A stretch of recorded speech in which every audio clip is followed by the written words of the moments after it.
Aku Hana, istri yang mereka khianati, mereka hancurkan, mereka anggap lemah. Suamiku berselingkuh dengan sahabatku sendiri, dan mereka pikir aku akan diam? Tentu saja tidak. Setelah pernikahan Arman dan Dina gagal total, Hana tetap tenang, tetapi di balik itu, ia mulai menggerakkan langkahnya. Media mulai mengangkat skandal Arman, dan reputasinya hancur. Sementara itu, Hana diam-diam menyiapkan gugatan cerai dengan tuntutan yang berat. Dina yang merasa terancam, berusaha meminta bantuan ayahnya, Pak Ridwan, tetapi justru mendapat peringatan keras. Jika ia tidak bisa mengendalikan situasi, ia harus menanggung akibatnya sendiri. Hana duduk di kursi kerjanya, memandang dokumen-dokumen, perceraian yang tersusun rapi di atas meja. Lampu ruangan redup, hanya cukup untuk menerangi wajahnya yang tenang, namun menyimpan banyak luka. Tangannya berhenti sejenak di atas kertas-kertas itu, seolah ragu. Namun, ia tahu ini bukan soal ragu lagi. Ini adalah langkah yang harus ia ambil. Ini bukan balas dendam. Gumamnya pelan, suaranya hampir tak terdengar di tengah keheningan malam. Ini cara aku mengambil kendali. Dalam beberapa minggu terakhir, hidup Hana seperti sebuah teater tragedi yang terbuka lebar bagi publik. Skandal. Perselingkuhan Arman menjadi bahan perbincangan media. Foto-foto Arman dan Dina tersebar di mana-mana, dan nama mereka menjadi sorotan utama. Media massa dengan cepat menggoreng cerita itu, menambahkan spekulasi-spekulasi liar yang membuat reputasi Arman hancur. Tapi bagi Hana, semua itu bukanlah puncak dari penderitaannya. Penderitaannya sudah dimulai jauh sebelum skandal itu mencuat. Selama bertahun-tahun, ia diam saja melihat pernikahannya perlahan-lahan membusuk. Ia tahu ada sesuatu yang salah dalam hubungan mereka, tapi ia memilih untuk menutup mata. Bukan karena ia bodoh atau tidak peduli. Ia hanya merasa tidak punya pilihan lain. Namun, kali ini berbeda. Kali ini, ia memilih untuk bangkit. Hana membuka laptopnya, mengecek email-email yang masuk. Ada satu pesan dari pengacaranya Pak Aditya yang memberikan konfirmasi bahwa gugatan cerai akan segera diajukan ke pengadilan. Tidak hanya itu, ia juga menyiapkan tuntutan besar terhadap Arman, termasuk pembagian aset yang adil dan kompensasi atas kerugian emosional yang dialaminya selama bertahun-tahun.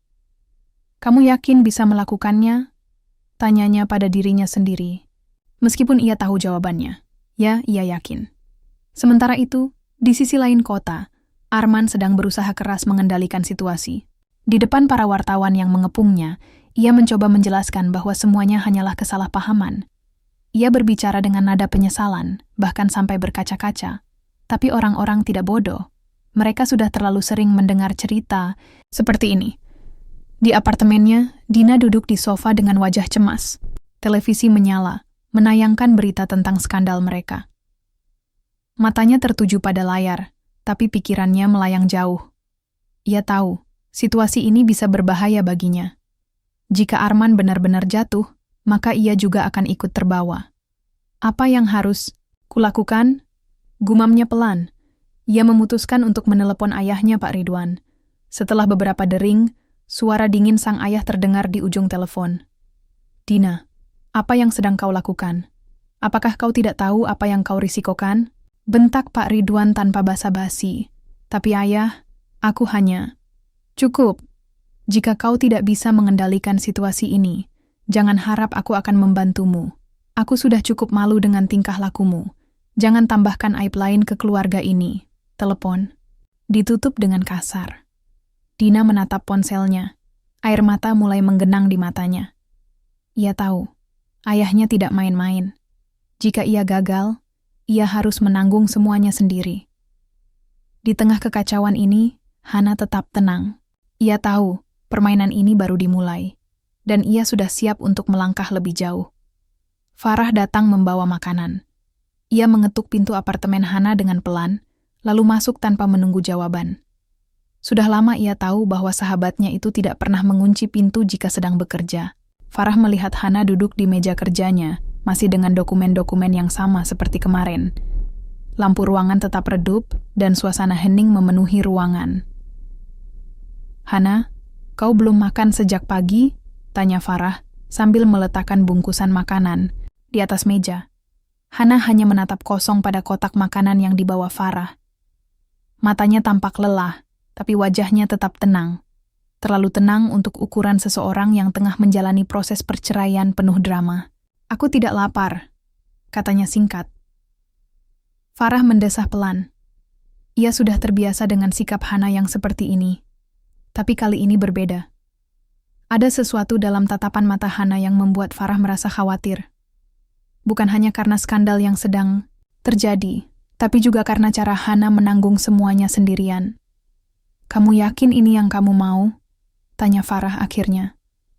Suaranya lebih serius dari biasanya. Hana mengangkat kepalanya, menatap Farah tepat di mata.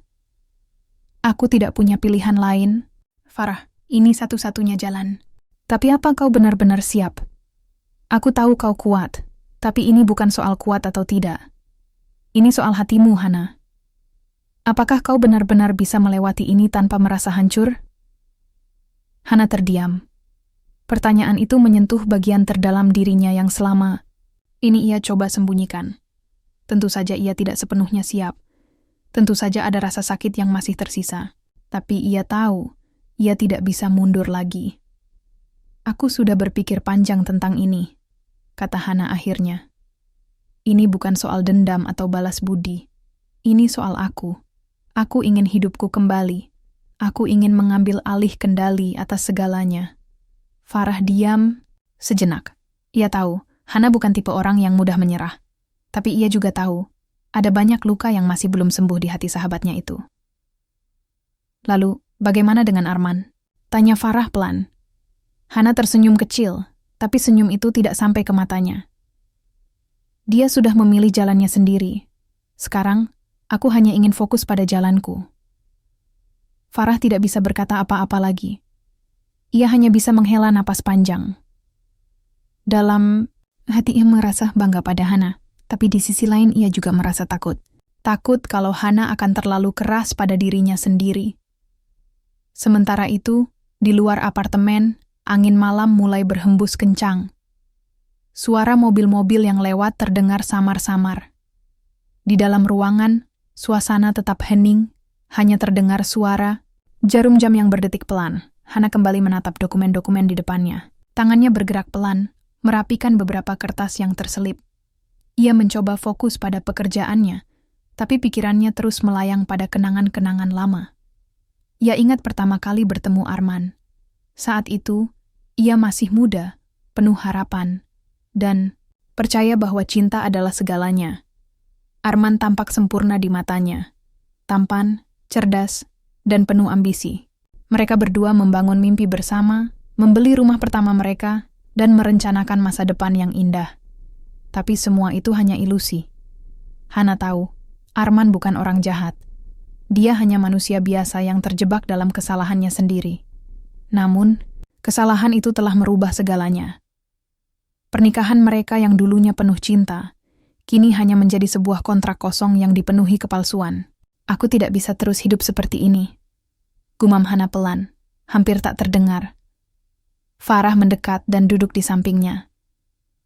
"Aku tahu, Hana. Aku tahu betapa sulitnya ini untukmu. Tapi ingat, aku selalu ada di sisimu. Kita akan melewati ini bersama-sama."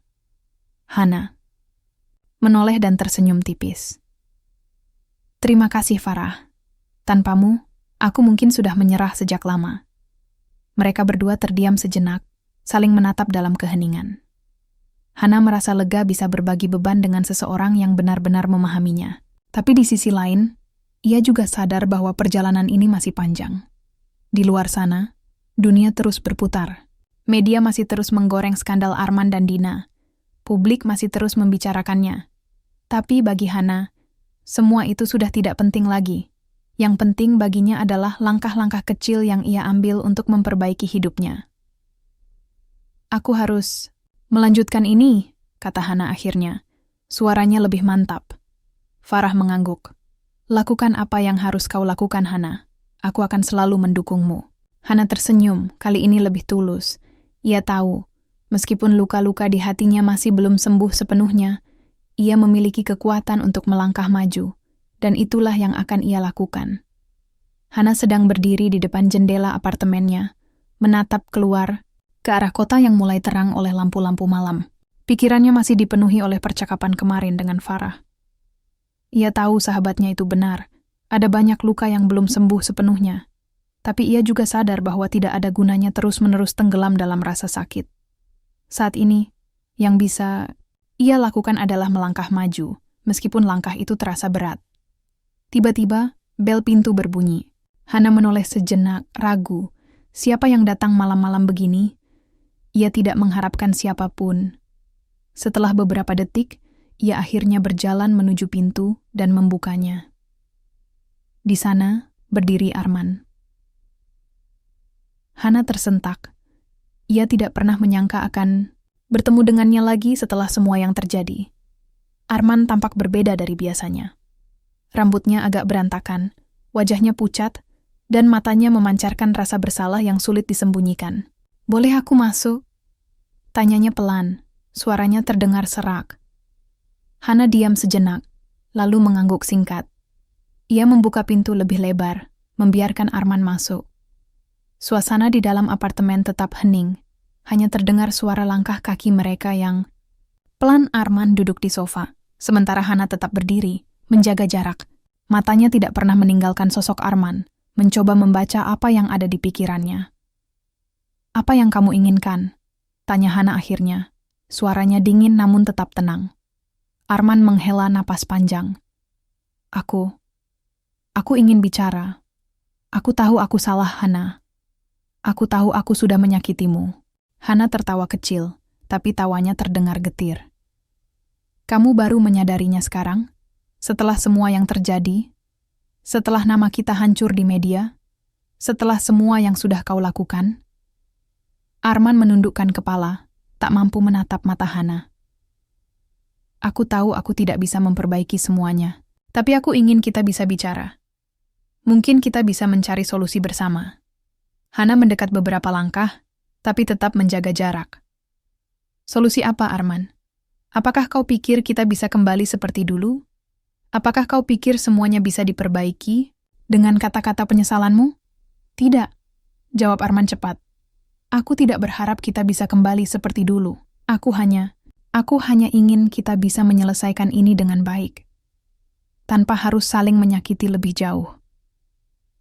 Hana tersenyum kecil, tapi senyum itu tidak sampai ke matanya. "Sudah terlambat, Arman. Kita sudah melewati titik itu. Aku sudah mengambil keputusan, dan aku tidak akan mundur." Arman menatap Hana dengan mata penuh harap. "Tapi apakah kau tidak bisa memberiku kesempatan? Sekali saja? Aku bersedia melakukan apa saja untuk memperbaiki semuanya." Hana menggeleng pelan. "Ini bukan soal memberi kesempatan, Arman. Ini soal aku. Aku sudah lelah. Aku sudah lelah berusaha mempertahankan sesuatu yang sebenarnya sudah mati sejak lama." Arman terdiam. Ia tahu Hana benar. Tapi ia juga tahu, jika ia kehilangan Hana, maka ia akan kehilangan segalanya. "Apakah kau benar-benar yakin dengan keputusanmu?" tanya Arman akhirnya. Suaranya terdengar putus asa. Hana mengangguk mantap. "Ya, aku yakin, dan aku harap kau bisa menerima itu." Arman tidak berkata apa-apa lagi. Ia hanya duduk di sana, menundukkan kepala, mencoba mencerna kata-kata Hana. Beberapa menit kemudian, ia bangkit dan berjalan menuju pintu. Sebelum keluar, ia berhenti sejenak dan menoleh ke arah Hana. "Aku minta maaf, Hana. Sungguh. Aku hanya berharap kau bisa bahagia." Hana tidak menjawab. Ia hanya menatap Arman sampai sosoknya menghilang di balik pintu. Setelah itu, ia kembali berdiri di depan jendela, menatap keluar ke arah kota yang semakin terang. Dalam hati, ia merasa lega. Lega karena ia sudah mengambil keputusan yang tepat. Tapi di sisi lain, ada rasa kosong yang sulit dijelaskan. Seperti ada bagian dari dirinya yang hilang, tapi ia tahu itu adalah bagian yang sudah lama mati. Beberapa jam kemudian, telepon genggam Hana berdering. Ia melihat layar ponselnya dan mendapati sebuah pesan dari nomor tak dikenal. Isinya singkat, tapi cukup membuatnya terkejut. Hana, aku tahu kau sedang berusaha melawan mereka. Tapi hati-hati. Ada banyak orang yang tidak ingin kau menang. Hana menatap pesan itu lama, mencoba memahami maksudnya. Siapa yang mengirimnya? Dan apa maksud dari ancaman samar ini? Ia tahu, ini bukan akhir dari pertarungan. Justru, ini baru permulaan. Hana masih duduk di depan meja kerjanya, memandang layar ponselnya yang menampilkan pesan misterius itu. Matanya menyipit, mencoba mencerna setiap kata. Pesan itu singkat, tapi cukup membuat bulu kuduknya merinding. Ada sesuatu yang tidak beres. Siapa yang mengirimnya? Apa maksud dari peringatan ini? Ia tahu, ini bukan kebetulan. Seseorang, atau mungkin lebih dari satu orang, sedang mencoba menggoyahkan langkahnya. Tapi siapa? Dan apa tujuan mereka? Sebelum ia sempat memikirkan lebih jauh, notifikasi baru muncul di layar ponselnya. Kali ini, sebuah artikel online dari salah satu portal berita terkenal. Judulnya langsung membuat Hana menegang. Istri manipulatif di balik skandal perselingkuhan suaminya. Hana membuka artikel itu dengan hati-hati. Dari paragraf pertama, ia sudah bisa menebak siapa dalang di balik semua ini. Tulisan itu penuh dengan tuduhan-tuduhan tanpa dasar, menyebut bahwa Hana adalah sosok istri yang licik dan manipulatif, sengaja merancang skandal untuk menjatuhkan nama baik Arman. Bahkan ada klaim bahwa Hana menggunakan media sebagai alat untuk mempermalukan suaminya demi mendapatkan harta gono gini yang lebih besar. Hana tersenyum kecut. Jadi ini cara mereka melawan, gumamnya pelan. Ia tahu persis siapa yang berada di balik semua ini. Dina. Tidak ada orang lain yang memiliki motivasi sebesar dia untuk menjatuhkan Hana. Dina pasti panik, karena skandal ini mulai merusak reputasinya sendiri. Dan seperti biasa, cara termudah untuk melawan adalah dengan menyerang balik. Tapi Hana tidak akan tinggal diam. Ia sudah terlalu jauh melangkah untuk mundur sekarang. Di tempat lain, Dina sedang duduk di depan laptopnya. Wajahnya penuh keringat, dingin. Ia baru saja selesai berbicara dengan salah satu wartawan yang bersedia menulis artikel tentang Hana. Ia tahu ini adalah langkah berisiko, tapi ia tidak punya pilihan lain. Situasi semakin tidak terkendali, dan ia harus melakukan sesuatu untuk melindungi dirinya sendiri. Aku harus menghentikan Hana, gumamnya pelan. Namun, di tengah kegelisahannya, telepon genggamnya berdering. Nama Pak Ridwan muncul di layar. Dina ragu sejenak sebelum akhirnya menjawab panggilan itu. Ya, Ayah? Tanyanya, berusaha terdengar tenang. Dina, apa yang kau lakukan sekarang? Suara Pak Ridwan terdengar dingin dan tajam. Aku hanya mencoba melindungi diriku, Ayah. Aku tidak bisa diam saja sementara mereka terus menyerangku. Lindungi dirimu? Dengan cara apa? Menyerang balik. Seperti ini hanya akan membuat masalah semakin besar. Apakah kau tidak tahu apa yang kau risikokan? Dina terdiam. Ia tahu ayahnya benar, tapi ia juga tahu jika ia tidak melakukan apa-apa, maka ia akan hancur. Ayah, aku tidak punya pilihan lain, katanya akhirnya. Suaranya terdengar putus asa. Pak Ridwan mendesah keras. Kalau begitu, jangan harap aku akan membantumu lagi. Jika kau terus melibatkan keluarga ini dalam aib, jangan salahkan aku jika kau harus menanggung semuanya sendiri. Telepon ditutup dengan kasar. Dina menatap ponselnya, air mata mulai menggenang di matanya. Ia merasa terjepit di antara dua pilihan yang sama-sama sulit. Keesokan harinya, artikel itu mulai menyebar luas di media sosial. Nama Hana menjadi sorotan. Kali ini bukan sebagai korban, tapi sebagai penjahat. Banyak orang mulai berkomentar, menghujat, bahkan ada yang mengancam. Farah datang ke apartemen Hana dengan wajah cemas. Aku sudah lihat artikel itu, katanya langsung saat Hana membukakan pintu. Hana hanya mengangguk, wajahnya tetap tenang meskipun matanya terlihat lelah. Aku tahu siapa yang melakukannya, katanya pelan. Dina? Tebak Farah. Hana mengangguk. Dia panik. Dia tahu ini bukan akhir dari masalahnya. Dia hanya mencoba bertahan. Tapi bagaimana denganmu? Apa kau baik-baik saja? Tanya Farah khawatir. Hana tersenyum tipis. Mereka nggak akan berhenti sampai aku benar-benar hancur. Tapi aku tidak akan memberi mereka kesempatan itu. Farah menghela napas panjang. Apa rencanamu? Hana berjalan ke meja kerjanya dan mengambil sebuah dokumen. Aku sudah mempersiapkan semuanya.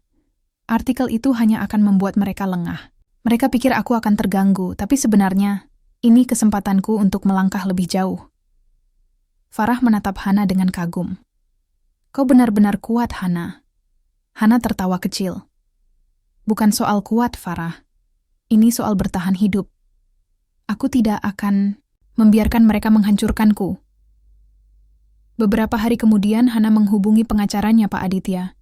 Ia meminta agar proses perceraian dipercepat. Selain itu, ia juga meminta bantuan untuk melacak sumber-sumber artikel yang menyerangnya. Saya ingin tahu siapa yang berada di balik semua ini, kata Hana tegas. Pak Aditya mengangguk. Saya akan segera menanganinya. Tapi ingat, ini bisa memakan waktu. Hana tersenyum tipis. Waktu adalah sesuatu yang saya miliki. Yang penting, kita tidak boleh berhenti. Setelah telepon berakhir, Hana kembali duduk di kursinya. Ia tahu, permainan ini belum selesai. Masih ada banyak musuh yang harus dihadapi, dan masih ada banyak langkah yang harus diambil. Tapi ia sudah siap. Hana duduk di kursi kerjanya, menatap layar laptop yang menampilkan berbagai artikel online tentang dirinya. Artikel-artikel itu masih terus bermunculan, semakin liar dan tanpa dasar. Komentar-komentar negatif dari netizen memenuhi kolom komentar, seolah-olah semua orang tiba-tiba menjadi hakim atas hidupnya. Tapi Hana tidak lagi peduli. Ia sudah memutuskan untuk tidak membiarkan omongan orang lain mengganggu langkahnya. Namun, ada satu hal yang membuatnya penasaran. Siapa sebenarnya yang memberikan informasi kepada wartawan? Dina pasti terlibat, tapi apakah dia bekerja sendiri atau ada pihak lain yang mendukungnya? Pikiran itu terus mengganggu Hana hingga akhirnya ia menerima telepon dari Pak Aditya, pengacaranya. Hana, saya sudah mendapatkan beberapa informasi penting, kata Pak Aditya dengan nada serius. Apa yang Anda temukan? Tanya Hana cepat. Matanya langsung fokus pada suara di ujung telepon. Beberapa wartawan yang menulis artikel itu ternyata memiliki hubungan dekat dengan perusahaan tempat Arman bekerja. Ada kemungkinan besar bahwa mereka mendapatkan informasi dari seseorang di dalam perusahaan. Hana tersenyum tipis. Jadi ini bukan hanya ulah Dina. Ada orang lain yang membantunya. Ya, sepertinya begitu. Saya akan terus menyelidiki lebih jauh, tapi untuk saat ini, kita harus berhati-hati. Mereka mungkin mencoba menggoyahkan posisi Anda dengan cara apapun. Terima kasih Pak Aditya. Saya tunggu kabar selanjutnya, kata Hana sebelum menutup telepon. Setelah itu, ia kembali tenggelam dalam pikirannya. Jika benar ada orang lain di balik semua ini, maka artinya Dina tidak bertindak sendiri. Mungkin ada seseorang di perusahaan yang ingin melindungi Arman, atau bahkan mungkin ada pihak yang ingin menjatuhkan Hana secara pribadi. Tapi siapapun itu, Hana tidak akan mundur. Di sisi lain, Dina sedang berada di sebuah kafe mewah, bertemu dengan salah satu kolega di perusahaan Arman. Pria itu bernama Raka, seorang manajer senior yang cukup berpengaruh. Dina memintanya untuk bertemu karena ia butuh bantuan lebih lanjut. Jadi, bagaimana hasilnya? Tanya Dina cemas, matanya menatap Raka dengan harap-harap cemas. Artikel-artikel itu sudah mulai menyebar luas. Banyak orang mulai mempertanyakan motif Hana. Tapi masalahnya, kita tidak bisa terlalu agresif. Jika terlalu jelas bahwa kita yang berada di balik ini, maka situasi bisa berbalik melawan kita, kata Raka pelan, wajahnya tampak waspada. Dina menggigit bibirnya. Aku tahu risikonya. Tapi aku tidak punya pilihan lain. Aku harus melindungi diriku sendiri. Raka menghela napas panjang. Baiklah, aku akan terus membantu. Tapi ingat, jika sesuatu terjadi, aku tidak mau terlibat lebih jauh. Dina mengangguk. Cepat. Aku mengerti. Terima kasih, Raka. Setelah pertemuan itu, Dina merasa sedikit lega. Setidaknya, ada seseorang yang masih bersedia membantunya. Tapi ia juga sadar, situasi ini semakin rumit. Ia tidak bisa terus-menerus bergantung pada orang lain. Sementara itu, Arman sedang duduk di ruang kerjanya, menatap layar komputer yang menampilkan berita-berita terbaru tentang dirinya dan Hana. Ia merasa frustrasi. Semua ini sudah keluar dari kendalinya. Ia tidak pernah menyangka bahwa skandal ini akan menjadi sebesar ini. Tiba-tiba, pintu ruang kerjanya diketuk. Ia menoleh dan melihat salah satu rekannya. Andi masuk dengan wajah cemas. "Ada apa, Andi?" tanya Arman. Suaranya terdengar, "Lelah, Anda sudah lihat artikel-artikel itu?" tanya Andi pelan. Arman mengangguk. "Ya, sudah. Apa yang ingin kamu katakan?" Andi ragu sejenak sebelum akhirnya berkata, "Saya hanya ingin mengingatkan Anda agar berhati-hati. Ada banyak orang di perusahaan yang mulai mempertanyakan loyalitas Anda. Jika situasi ini terus berlanjut, mungkin akan ada konsekuensi lebih besar bagi Anda."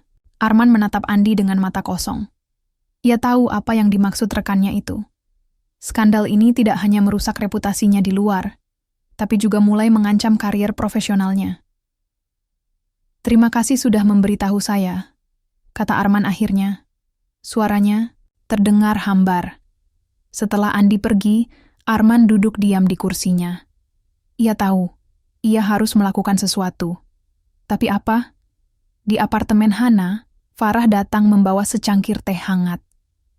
Ia melihat Hana masih sibuk dengan laptopnya. Wajahnya tampak tegang. "Hana, kau harus istirahat sebentar," kata Farah sambil meletakkan teh di meja. Hana menoleh dan tersenyum tipis. "Aku baik-baik saja, Farah. Aku hanya mencoba memahami apa yang sedang terjadi." Farah duduk di sampingnya. "Kau tahu, kadang-kadang kita tidak bisa mengendalikan semuanya. Yang bisa kita lakukan adalah tetap fokus pada apa yang penting." Hana mengangguk pelan. "Aku tahu, tapi kali ini aku tidak bisa hanya diam. Aku harus melawan." Farah tersenyum. "Dan aku akan selalu mendukungmu. Tapi ingat, jangan biarkan mereka menghancurkanmu dari dalam."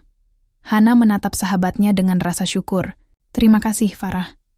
Tanpamu, aku mungkin sudah menyerah." Malam itu, Hana memutuskan untuk tidur lebih awal. Ia tahu, permainan ini masih jauh dari selesai. Masih ada banyak musuh yang harus dihadapi, dan masih ada banyak langkah yang harus diambil. Tapi ia sudah siap. Hana sedang berdiri di depan jendela apartemennya, menatap langit mendung yang mulai menggelap. Hujan belum turun, tapi udara sudah terasa berat, seolah-olah alam sedang menahan napas sebelum melepaskan badai besar. Ia merasakan firasat yang sama dalam hatinya. Badai ini belum usai, dan ia tahu bahwa gelombang baru akan datang menghantamnya. Telepon, genggamnya berdering, membuyarkan lamunan singkatnya. Nama yang muncul di layar adalah nomor tak dikenal. Hana ragu sejenak sebelum akhirnya menjawab panggilan itu. "Halo?" katanya pelan. "Hana, saya punya informasi yang mungkin Anda butuhkan," kata suara seorang pria di ujung telepon. Suaranya terdengar rendah dan hati-hati, seolah-olah ia khawatir ada yang mendengarnya. "Siapa ini?" tanya Hana langsung. Nada suaranya lebih waspada. "Saya seorang jurnalis. Saya tidak bisa menyebutkan nama saya sekarang. Tapi percayalah, saya ingin membantu Anda." Hana diam sejenak, mencoba membaca maksud dari pria itu. "Apa yang Anda tahu? Apa Anda tahu bahwa ada seseorang di perusahaan Arman yang secara aktif memberikan informasi kepada media? Mereka bukan hanya sekadar membocorkan cerita, tapi juga merancang strategi untuk menjatuhkan Anda." Hana merasakan darahnya berdesir. Ini adalah konfirmasi dari apa yang selama ini ia curigai. "Siapa orang itu?" tanyanya cepat. "Saya tidak bisa memberitahunya langsung sekarang. Tapi jika Anda mau bertemu dengan saya bisa memberikan semua bukti yang Anda butuhkan." "Bertemu? Di mana?" "Pilih tempat yang aman. Kafe kecil di sudut Jalan Cempaka, pukul 7 malam besok. Pastikan Anda sendirian." Sebelum Hana sempat bertanya lebih lanjut, pria itu memutuskan telepon. Hana menatap layar ponselnya, pikirannya berkecamuk. Apakah ini jebakan? Ataukah ini kesempatan yang ia tunggu-tunggu? Sementara itu, Dina sedang duduk di ruang tamu apartemennya, wajahnya penuh ketegangan. Ia baru saja menerima kabar bahwa salah satu wartawan yang bekerja sama dengannya mulai ragu melanjutkan rencana ini. Wartawan itu khawatir kalau skandal ini akan berbalik melawan mereka. "Apa maksudmu kau ingin mundur?" bentak Dina pada teleponnya, suaranya terdengar putus asa. "Saya tidak bisa terus terlibat dalam hal ini, Dina. Risikonya terlalu besar. Jika ketahuan, karier saya bisa hancur." Jawab wartawan itu dengan nada defensif. Dina menggigit bibirnya keras-keras, mencoba menahan emosi. "Kalau kau mundur sekarang, semuanya akan runtuh. Kita sudah terlalu jauh." "Saya minta maaf, tapi saya tidak bisa melanjutkan ini. Cari orang lain." Telepon diputus. Dina menatap ponselnya dengan marah, lalu melemparkannya ke sofa. Segalanya mulai lepas kendali. Artikel-artikel yang ia harapkan bisa menjatuhkan Hana ternyata tidak cukup kuat. Bahkan Raka, yang sebelumnya membantunya, mulai menunjukkan tanda-tanda ragu. "Apa aku benar-benar harus melakukan ini sendiri?" Gumamnya pelan, air mata mulai menggenang di matanya. Tiba-tiba, pintu apartemennya diketuk. Dina tersentak, lalu bangkit untuk membuka pintu. Di luar, berdiri Pak Ridwan, ayahnya. Wajahnya tampak dingin dan penuh kemarahan. "Dina, apa yang sebenarnya kau lakukan?" tanyanya langsung. Suaranya tajam seperti pisau. Dina terdiam, tubuhnya gemetar. Aku hanya mencoba melindungi diriku, Ayah." "Lindungi dirimu? Dengan cara apa? Menghancurkan reputasi orang lain? Menyeret keluarga kita ke dalam masalah ini?" Dina menundukkan kepala, tidak berani menatap mata ayahnya. "Aku tidak punya pilihan lain, Ayah. Aku harus melindungi diriku sendiri." Pak Ridwan mendesah keras. "Kau pikir ini akan membantu? Kau hanya membuat masalah semakin besar. Jika kau terus seperti ini, jangan harap aku akan membantumu lagi." Setelah itu, Pak Ridwan berbalik dan pergi tanpa berkata apa-apa lagi. Dina berdiri di ambang pintu, merasa semakin terjepit. Ia tahu, ia harus menemukan cara lain untuk bertahan. Di kantor, Arman sedang duduk di mejanya, menatap dokumen-dokumen yang tidak ia baca. Pikirannya penuh dengan kekhawatiran. Skandal ini mulai mempengaruhi karier profesionalnya. Beberapa proyek penting yang sedang ia tangani mulai terancam dibatalkan karena klien mulai ragu dengan integritasnya. Tiba-tiba, Andi masuk ke ruangannya dengan wajah cemas. "Arman, ada sesuatu yang harus Anda lihat," katanya pelan. Arman menoleh, matanya penuh rasa penasaran. "Apa?" Andi meletakkan sebuah artikel online di atas meja. Judulnya langsung membuat Arman menegang. "Skandal korupsi internal perusahaan terkait perselingkuhan direksi." Arman membaca artikel itu dengan cepat, dan wajahnya langsung pucat. Artikel itu tidak hanya membahas perselingkuhannya, tapi juga menuding bahwa ia menggunakan posisinya di perusahaan untuk memuluskan hubungan gelapnya dengan Dina. "Ini tidak benar," bentak Arman, suaranya penuh kemarahan. Andi mengangkat tangan, mencoba menenangkan. "Saya tahu ini tidak benar, tapi masalahnya, banyak orang mulai mempercayainya. Anda harus segera mengambil tindakan." Arman menatap Andi dengan mata kosong. Ia tahu, ia harus melakukan sesuatu. Tapi apa? Malam itu, Hana memutuskan untuk pergi ke pertemuan dengan jurnalis misterius itu.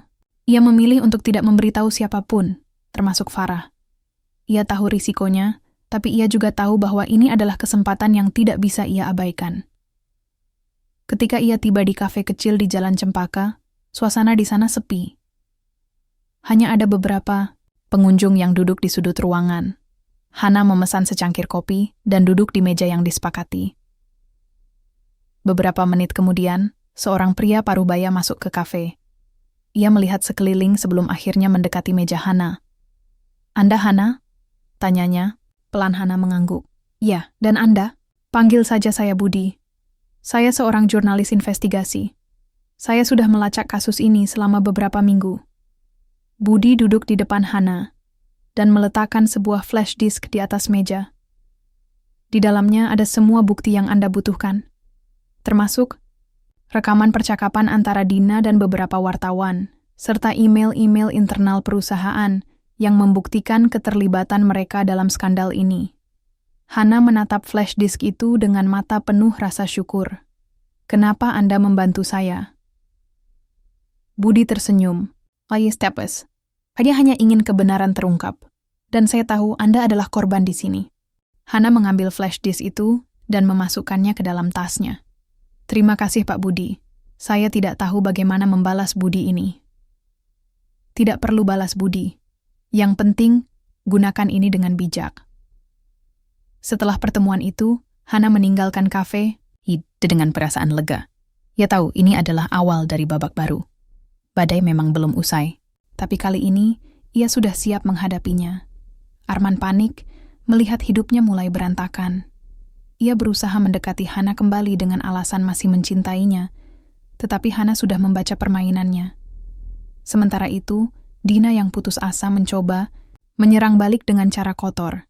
Ia mengatur sebuah jebakan agar Hana terlihat bersalah di mata hukum. Namun, jebakan itu justru berbalik dan mengungkap sisi gelap Dina kepada publik. Hana duduk di sofa ruang tamu apartemennya, mata terpaku pada layar laptop. Di depannya, ada berkas-berkas digital yang dikirim oleh seorang jurnalis bernama Andi. Ia tak pernah mengenal pria itu secara personal, hanya tahu bahwa Andi adalah salah satu wartawan investigasi yang cukup dikenal di kota ini. Namun kali ini, Hana merasa ada sesuatu yang lebih dari sekadar kerja profesional di balik bantuan Andi.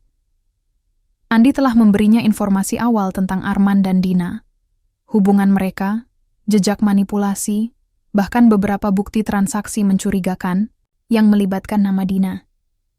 Hana menatap foto-foto yang tersimpan dalam folder itu. Ada gambar Arman bersama Dina di sebuah restoran mewah, meski keduanya tampak berusaha tidak terlihat terlalu akrab. Ada juga tangkapan layar percakapan WhatsApp antara Dina dan seseorang yang diduga kolega Arman. Semua itu membuat dadanya sesak, tapi ia memilih untuk tidak menunjukkan emosinya. Jadi, apa rencanamu? Tanya Farah lewat telepon. Suara sahabatnya itu terdengar khawatir.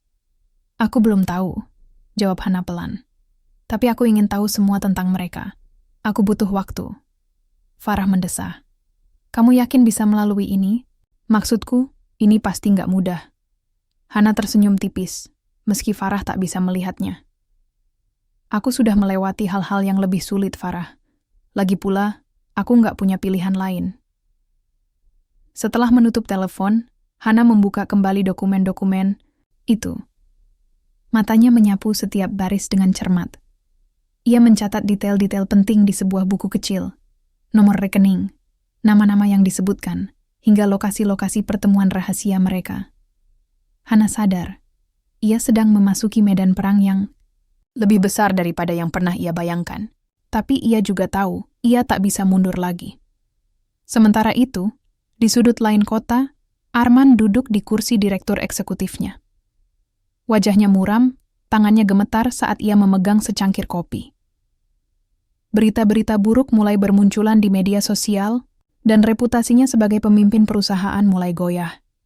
Beberapa mitra bisnisnya mulai ragu untuk melanjutkan kerjasama. Bahkan, para karyawan di kantor mulai berbisik-bisik tentang skandal yang melibatkan namanya. Arman tahu, ia harus bertindak cepat. Dan satu-satunya cara untuk mengontrol situasi adalah dengan mendekati Hana kembali. Ia meraih ponselnya dan mengetik pesan singkat. Kita perlu bicara. Ini penting. Beberapa detik kemudian, Hana membaca pesan itu. Ia tak langsung membalas. Jari-jarinya berhenti di atas keyboard ponsel, ragu. Akhirnya, ia mengetik balasan singkat. Baik. Kapan? Arman tersenyum, tipis. Ia tahu Hana masih bisa dimanipulasi. Atau setidaknya, itulah yang ia pikirkan.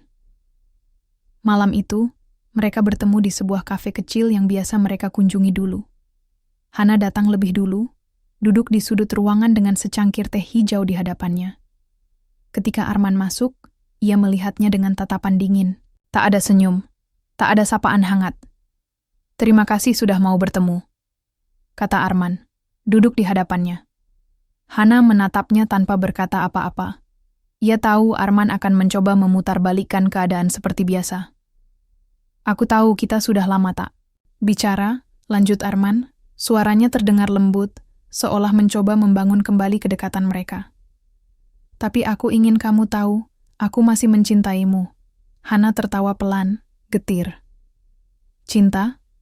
Kamu nggak mencintai siapapun selain dirimu sendiri? Arman terdiam. Ia tak menyangka Hana akan langsung menusuknya dengan kalimat seperti itu. Tapi ia tak menyerah begitu saja.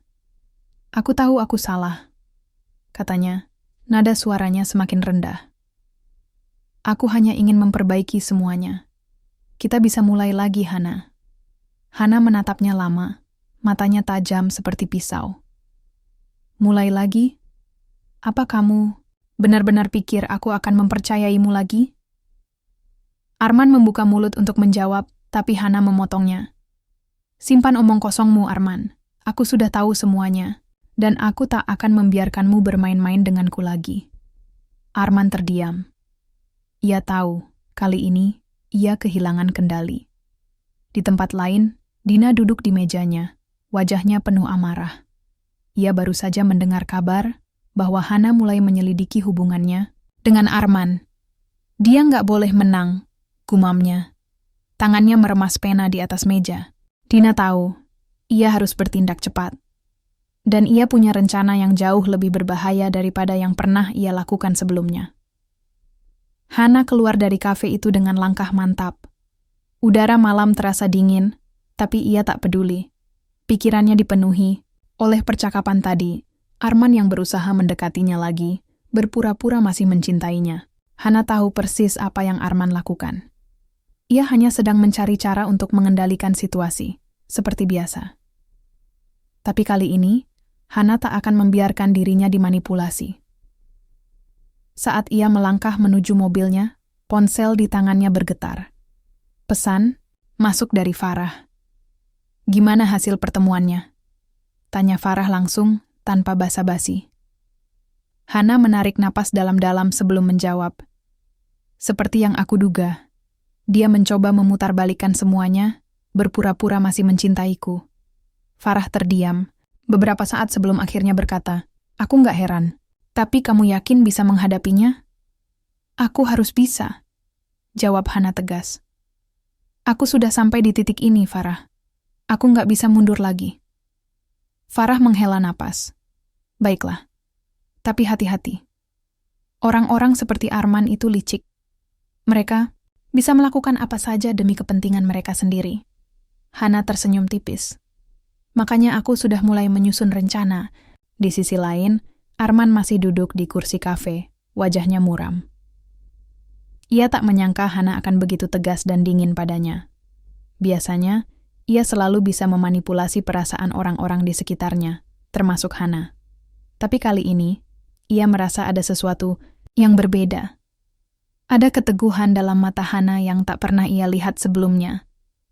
Kenapa dia bisa berubah begitu? Gumam Arman pelan.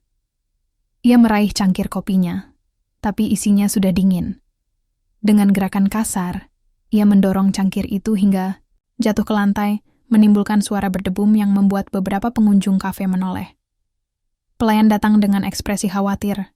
Ada yang bisa saya bantu, Pak? Arman menggeleng cepat. Tidak apa-apa. Ia merogoh dompetnya, melemparkan beberapa lembar uang ke atas meja, lalu bangkit dan keluar dari kafe. Di mobilnya, Arman menyalakan rokok. Asapnya mengepul, tebal di dalam ruangan sempit itu. Ia memikirkan langkah selanjutnya.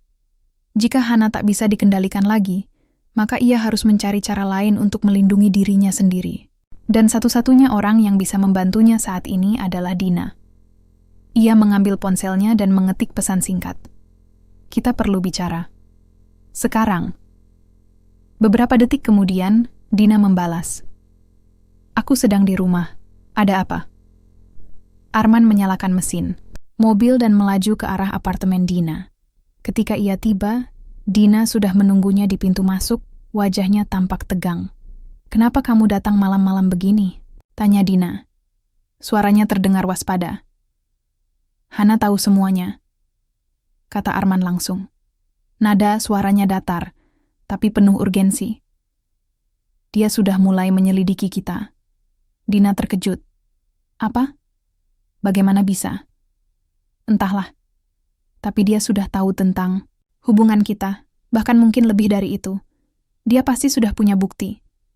Dina menggigit bibirnya, matanya menyipit.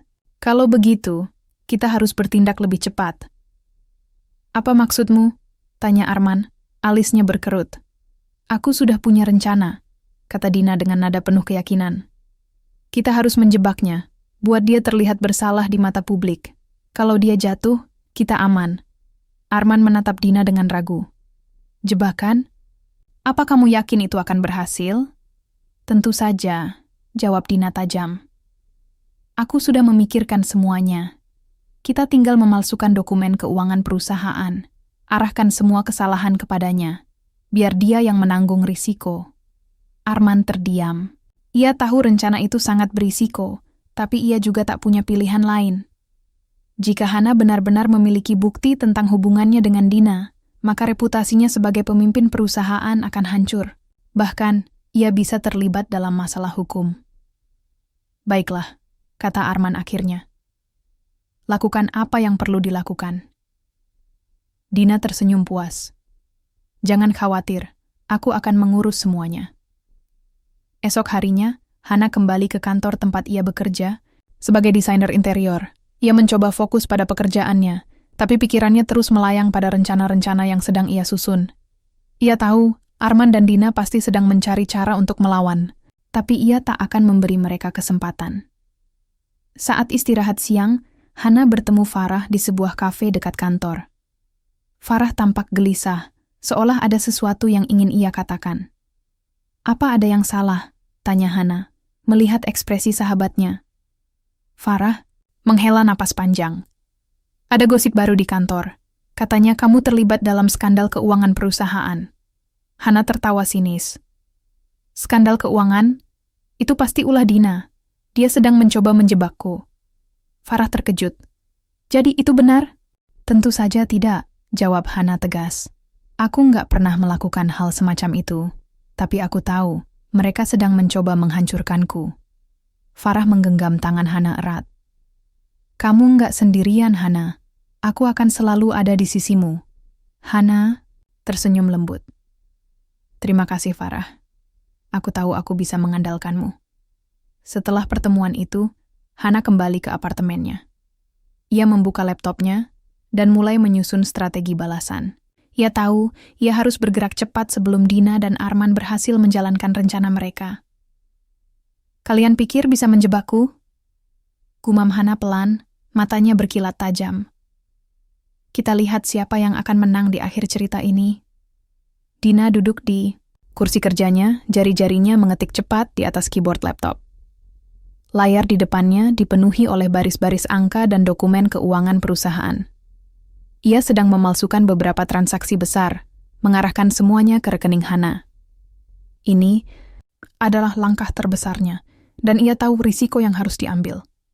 Tapi bagi Dina, ini bukan soal pilihan lagi. Ini soal bertahan hidup.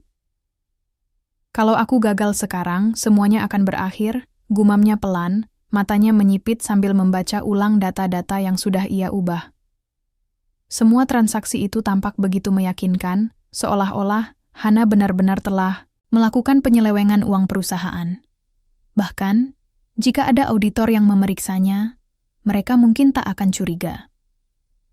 Setelah selesai dengan dokumen-dokumen itu, Dina menyimpannya dalam folder rahasia di laptopnya. Lalu ia mengirim salinan dokumen tersebut kepada beberapa orang penting di perusahaan, termasuk direktur keuangan dan beberapa karyawan senior yang loyal pada Arman. Ia juga membuat cadangan di email pribadinya, siapa tahu nanti dibutuhkan sebagai senjata tambahan. Aku harus memastikan semua orang tahu bahwa Hana adalah ancaman, bisik Dina pada dirinya sendiri. Dan kalau dia hancur, aku bisa mendapatkan apa yang selama ini aku inginkan. Namun, meski ia tampak percaya diri, ada rasa cemas yang menggerogoti hatinya. Ia tahu Hana bukan wanita biasa. Wanita itu cerdas, sabar, dan punya strategi yang sulit ditebak. Dina khawatir, jika rencananya gagal, maka ia yang akan menjadi bulan-bulanan. Sementara itu, di apartemennya, Hana baru saja menerima panggilan dari salah satu koleganya di kantor. Suara di telepon terdengar gugup. "Hana, kamu sudah dengar kabar buruk itu?" tanya koleganya. "Kabar buruk apa?" balas Hana tenang, meski ia sudah menduga apa yang akan dikatakan. "Ada tuduhan bahwa kamu terlibat dalam kasus penyelewengan dana perusahaan. Beberapa dokumen sudah beredar, dan semuanya mengarah padamu." Hana tersenyum tipis. "Aku sudah menduga ini akan terjadi." "Lalu, apa yang akan kamu lakukan?" tanya koleganya khawatir. "Tenang saja," jawab Hana mantap. "Aku sudah punya rencana." Setelah menutup telepon, Hana membuka laptopnya. Ia mulai mencari informasi lebih lanjut tentang dokumen-dokumen yang disebutkan tadi. Tak butuh waktu lama baginya untuk menemukan jejak digital yang menghubungkan dokumen itu ke Dina. Ada kesalahan kecil dalam metadata file, tanggal pembuatan dokumen yang tidak sesuai dengan kronologi resmi perusahaan. Itu cukup untuk membuktikan bahwa dokumen itu palsu. "Kau pintar, tapi tidak cukup teliti," gumam Hana, matanya menyipit saat melihat detail-detail kecil itu. Ia segera menyimpan temuan ini sebagai bukti. Tapi Hana tak berhenti sampai di situ. Ia tahu, hanya memiliki bukti saja tidak cukup. Ia harus memastikan bahwa publik tahu siapa Dina sebenarnya. Untuk itu, ia membutuhkan bantuan Andi, jurnalis investigasi yang sebelumnya memberinya informasi awal. Ia mengirim pesan singkat kepada Andi. "Aku butuh bantuanmu lagi. Ada sesuatu yang harus kamu lihat." Beberapa menit kemudian, Andi membalas. "Baik. Aku bisa datang ke tempatmu malam ini." Malam itu, Andi datang ke apartemen Hana. Ia membawa tas laptopnya, siap untuk bekerja. Setelah menyapa singkat, Hana langsung membuka topik pembicaraan. "Aku sudah menemukan sesuatu yang bisa membongkar rencana Dina," kata Hana, nada suaranya serius. "Dia memalsukan dokumen keuangan perusahaan untuk menjebakku. Tapi aku sudah menemukan buktinya." Andi mengangguk, wajahnya tampak tertarik. "Apa yang kamu temukan?" Hana membuka laptopnya dan menunjukkan metadata dokumen yang ia temukan. "Tadi. Ini. Dokumen ini dibuat jauh setelah tanggal yang tertera di dalamnya. Dan jejak digitalnya mengarah ke komputer Dina." Andi memperhatikan layar dengan seksama. "Ini cukup kuat untuk membongkar kebohongan mereka. Tapi kita butuh lebih banyak bukti agar cerita ini bisa dipublikasikan." "Aku tahu," kata Hana.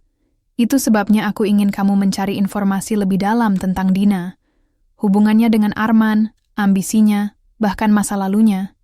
Kita harus membuat publik tahu siapa dia sebenarnya." Andi tersenyum tipis. "Kamu nggak main-main ya?" "Aku nggak punya pilihan lain," jawab Hana tegas. "Kalau aku diam, mereka akan terus mencoba menghancurkanku. Dan aku nggak akan membiarkan itu terjadi." Andi mengangguk. "Baiklah, aku akan mulai bekerja. Tapi ini bakal butuh waktu." "Waktu adalah sesuatu yang kita miliki," kata Hana pelan. "Asalkan kita bergerak lebih cepat daripada mereka." Di sisi lain, Dina mulai merasakan tekanan. Ia mendapat kabar bahwa beberapa orang di perusahaan mulai ragu dengan keaslian dokumen yang ia sebar. Bahkan, ada rumor bahwa ada pihak ketiga yang sedang menyelidiki kasus ini. "Kenapa semuanya jadi rumit?" Gerutunya, tangannya gemetar saat ia menyeruput kopi di mejanya. Ia mencoba menenangkan diri, tapi pikirannya terus melayang pada kemungkinan-kemungkinan terburuk. Untuk memperkuat posisinya, Dina memutuskan untuk menghubungi Pak Ridwan, ayahnya. Ia tahu ayahnya memiliki pengaruh besar di dunia bisnis, dan ia berharap ayahnya bisa membantu melindunginya. "Pak, aku butuh bantuan," kata Dina saat akhirnya berhasil menghubungi Pak Ridwan lewat telepon. "Apalagi masalahmu sekarang?" tanya Pak Ridwan dingin, nada suaranya penuh ketidakpedulian. "Ada orang-orang yang sedang mencoba menjatuhkanku," kata Dina cepat. "Aku butuh dukunganmu untuk menyelesaikan ini." Pak Ridwan terdiam beberapa saat sebelum akhirnya berkata, Jika kamu terlibat dalam hal-hal kotor, aku nggak akan membantumu. Kamu tahu aturanku. Aku nggak melakukan apa-apa. Protes Dina panik. Aku cuma korban di sini. Kalau kamu nggak bersalah, kenapa kamu terlihat begitu takut? Balas Pak Ridwan tajam. Selesaikan masalahmu sendiri, Dina. Jangan harap aku akan membersihkan nama baikmu jika kamu berbuat salah. Telepon dimatikan tanpa basa-basi. Dina menatap ponselnya dengan mata berkaca-kaca. Untuk pertama kalinya, ia merasa benar-benar sendirian. Di tengah malam yang sunyi, Hana duduk di depan laptopnya, memandangi layar dengan tatapan tajam. Ia tahu, permainan ini belum berakhir. Tapi ia juga tahu, ia sudah satu langkah lebih maju dari Dina dan Arman. Ini baru permulaan.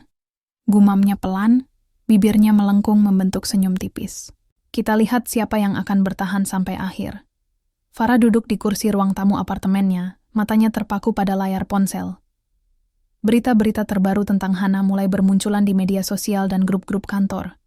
Ada yang menyebutkan bahwa Hana adalah dalang di balik skandal keuangan perusahaan, sementara yang lainnya mempertanyakan integritasnya sebagai seorang profesional. Semua itu membuat Farah semakin bingung. Kenapa semuanya jadi begitu rumit? Gumamnya pelan, tangannya meremas cangkir teh yang sudah dingin di atas meja. Sebagai sahabat Hana, Farah selalu tahu bahwa Hana bukan tipe orang yang akan melakukan hal-hal seperti itu. Tapi gosip dan tuduhan yang beredar begitu masif, hingga ia mulai merasa ragu. Apakah semua yang ia ketahui tentang Hana selama ini benar? Atau mungkin ada sisi Hana yang tak pernah ia lihat? Pikirannya terus berputar. Ia mencoba mengingat-ingat percakapan-percakapan mereka belakangan ini. Hana tampak lebih tertutup, lebih fokus pada sesuatu yang tak pernah ia bicarakan secara gamblang. Farah tahu Hana sedang melalui masa sulit setelah mengetahui perselingkuhan Arman. Tapi apakah itu cukup untuk menjelaskan semua ini? Apa aku salah mempercayainya? Tanya Farah dalam hati, dadanya terasa sesak, ia akhirnya memutuskan untuk menghubungi Hana. Setelah beberapa detik ragu, ia menekan tombol panggil. Telepon berdering beberapa kali sebelum Hana mengangkatnya. Halo Farah. Suara Hana terdengar tenang, meski ada nada lelah di dalamnya. Hana, aku ingin bertemu, kata Farah. Suaranya terdengar ragu-ragu. Ada apa? Tanya Hana langsung. Nada suaranya datar tapi tetap waspada. Kita perlu bicara. Ini penting. Setelah beberapa detik hening, Hana akhirnya menjawab, baik, kita bisa bertemu di kafe dekat kantormu. Beberapa jam kemudian, mereka duduk berhadapan di sebuah sudut kafe yang sepi. Farah menatap Hana lama sebelum akhirnya berkata, aku mendengar banyak gosip tentangmu belakangan ini. Hana tersenyum tipis, matanya menatap lurus ke mata Farah. Aku tahu. Dan aku juga tahu siapa yang menyebarkan gosip itu. Farah terdiam. Ia bisa merasakan keteguhan dalam suara Hana, tapi rasa ragu di hatinya masih belum sepenuhnya hilang. Kenapa kamu nggak cerita padaku dari awal? Tanya Farah pelan. Kalau kamu sedang menghadapi masalah besar, aku bisa membantu. Hana menghela napas panjang. Aku tahu aku bisa mengandalkanmu, Farah. Tapi kali ini, aku harus melakukannya sendiri. Aku nggak mau melibatkan orang lain dalam urusanku. Farah menunduk. Tangannya memainkan sendok di atas meja. Tapi, bagaimana kalau semua tuduhan itu benar? Bagaimana kalau aku salah mempercayaimu? Hana tersentak. Ia tak menyangka Farah akan mengatakan hal seperti itu. Selama ini, Farah adalah satu-satunya orang yang selalu ada di sisinya, yang selalu mempercayainya tanpa syarat. Mendengar keraguan itu keluar dari mulut sahabatnya membuat dadanya terasa sesak. Aku nggak pernah berbuat salah, kata Hana tegas. Suaranya sedikit meninggi. Aku hanya korban dari rencana busuk Dina dan Arman. Mereka sedang mencoba menjatuhkanku. Farah menatap Hana lama, mencoba membaca ekspresinya. Aku ingin percaya padamu, Hana. Tapi, semuanya terlihat begitu nyata. Hana tersenyum getir. Aku nggak bisa memaksamu untuk percaya padaku, Farah. Tapi aku harap kamu tahu, aku nggak akan pernah melakukan hal-hal yang mereka tuduhkan padaku. Farah mengangguk pelan, tapi ia masih terlihat ragu. Ia tahu Hana bukan tipe orang yang mudah dipengaruhi atau melakukan hal-hal bodoh. Tapi gosip dan tuduhan yang beredar begitu masif, hingga ia sulit untuk tidak mempertanyakannya. Kalau kamu butuh waktu untuk memikirkannya, aku nggak masalah, kata Hana pelan. Tapi ingat satu hal, Farah. Persahabatan kita nggak boleh hancur hanya karena omongan orang-orang. Farah mengangguk lagi, air mata mulai menggenang di matanya. Maafkan aku, Hana. Aku cuma bingung. Hana meraih tangan Farah dan menggenggamnya erat. Aku tahu, dan aku nggak menyalahkanmu. Tapi aku butuh kamu sekarang, Farah. Lebih dari sebelumnya. Farah mengangguk, mencoba menahan air matanya. Aku akan berusaha mempercayaimu, Hana. Aku janji. Sementara itu, Dina mulai merasakan tekanan yang semakin besar. Gosip yang ia sebar ternyata tak cukup kuat untuk menjatuhkan Hana. Bahkan, ada indikasi bahwa seseorang, mungkin Hana sendiri, sedang menyelidiki kebenaran di balik dokumen-dokumen palsu itu. Ia tahu, jika identitasnya sebagai pembuat dokumen itu terungkap, maka reputasinya akan hancur. Kenapa semuanya jadi begitu sulit? Gerutunya, tangannya gemetar saat ia menyeruput kopi di mejanya. Ia mencoba menenangkan diri. Tapi pikirannya terus melayang pada kemungkinan-kemungkinan terburuk. Untuk memperkuat posisinya, Dina memutuskan untuk menghubungi salah satu kolega senior di perusahaan, seorang pria bernama Budi yang selama ini loyal pada Arman. Ia berharap Budi bisa membantu melindunginya dari serangan balik Hana. Pak Budi, aku butuh bantuan, kata Dina saat berhasil menghubungi pria itu lewat telepon. Apa yang bisa aku bantu? Tanya Budi. Nada suaranya terdengar hati-hati. Aku dengar ada orang-orang yang sedang menyelidiki kasus ini, kata Dina cepat. Aku butuh dukunganmu untuk memastikan nama baikku tetap bersih. Budi terdiam beberapa saat sebelum akhirnya berkata, Aku nggak bisa melibatkan diriku dalam hal-hal seperti ini, Bu Dina. Risikonya terlalu besar. Dina panik. Tapi aku nggak punya pilihan lain. Kalau aku jatuh, Pak Arman juga akan ikut hancur. Budi menghela napas panjang. Kalau itu benar-benar terjadi, maka itu risiko yang harus kalian tanggung sendiri. Maaf, aku nggak bisa membantu. Telepon dimatikan tanpa basa-basi. Dina menatap ponselnya dengan mata berkaca-kaca. Untuk pertama kalinya, ia merasa benar-benar sendirian. Di tengah malam yang sunyi, Hana duduk di depan laptopnya, memandangi layar dengan tatapan tajam. Ia tahu, permainan ini belum berakhir. Tapi ia juga tahu, ia sudah satu langkah lebih maju dari Dina dan Arman. Ini baru permulaan. Gumamnya pelan, bibirnya melengkung membentuk senyum tipis. Kita lihat siapa yang akan bertahan sampai akhir. Dan cerita pun bersambung. Jangan lupa subscribe agar tidak ketinggalan episode berikutnya.